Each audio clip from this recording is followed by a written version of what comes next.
So one of the things I've added to my YouTube channel is each week I want to try to share how I saw God's hand and in my life or somebody else's life. And sometimes that'll be really simple and sometimes it'll be big.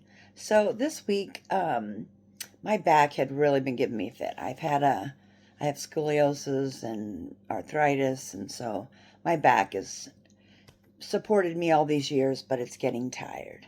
So I've had one back fusion and I will be having another one at some point. But a month before I go on my road trip, my back decides to start falling apart.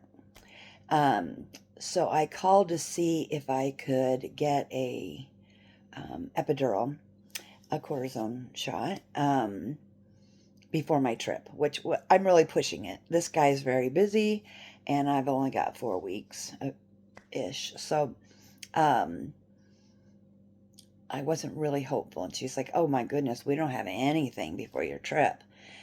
And then she just kept looking and she said, well, we did just get a cancellation. And so, thank you, Lord. I was able to get in that cancellation 2 days later and get my shot. So I am really grateful for that. And he is so good to me.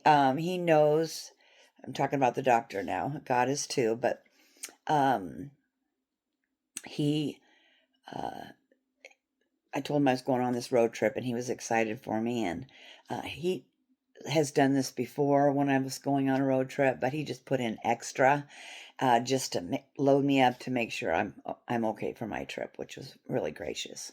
I'm going to add another how I saw God's hand in somebody else's life.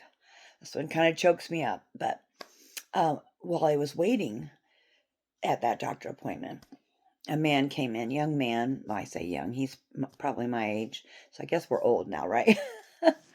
But he came in and he had a service dog who had a vest on that was he was in a branch's service. And I said, thank you for your service.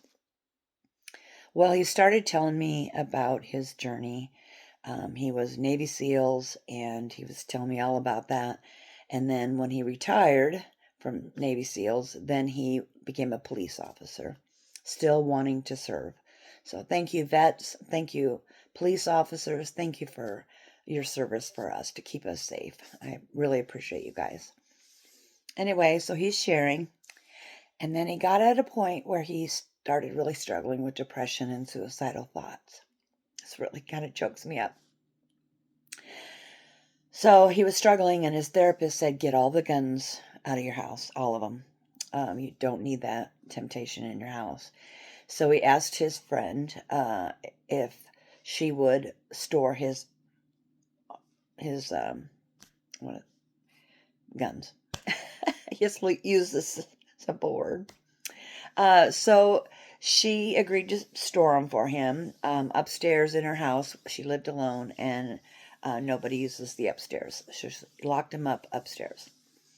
Well, he called her and asked her, hey, can you put my Ruger in your trunk and I'll pick it up? And she's like, well, I just got back from a trip. I'm exhausted. I'm just going to bed. He says, really, can you just put it in your trunk tonight and I'll pick it up in the morning? So she's like, okay. So later that night, he tried to sneak up there and all the lights came on outside. He got his gun and he started leaving.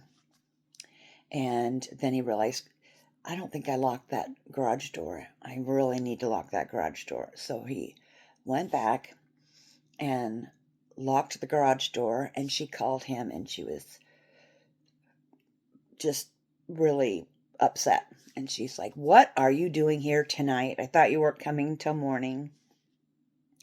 And she said, do not back up. I'm in the back of your vehicle, and if you back up, you're going to hit me. And she was just livid. And he said she was pressing him on why he came to get it.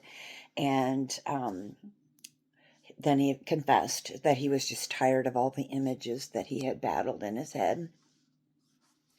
And she said, you realize that you lied to me and said you were going to come tomorrow morning. You played with the words. And she said, you would have left me feeling guilty the rest of my life for having given you this gun to use to end your life.